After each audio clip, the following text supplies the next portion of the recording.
دو نور اور دو اندھیروں کے بارے میں ذکر کرنے جا رہی ہوں کہ جب حضرت موسیٰ علیہ السلام اللہ تعالیٰ سے ہم کلام ہوئے تو اللہ تعالیٰ نے حضرت موسیٰ علیہ السلام سے ارشاد فرمایا کہ اے موسیٰ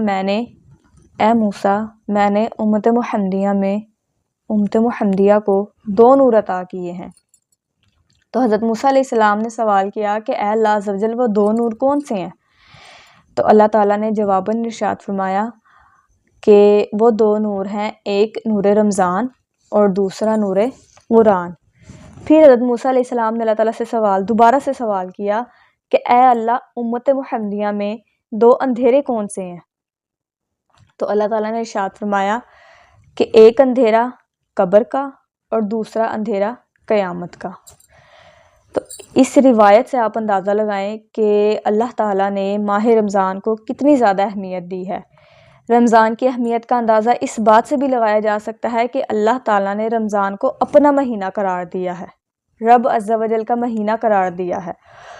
اور آپ کو پتہ ہے پورے سال میں رمضان صرف ایک مہینہ ہمارے پاس مہمان بن کر آتا ہے اور ویسے ہی چلا جاتا ہے، اس کے بعد دوبارہ اگلے سال رمضان مہمان بن کر آتا ہے اور چلا جاتا ہے۔ جس طرح ایک مہمان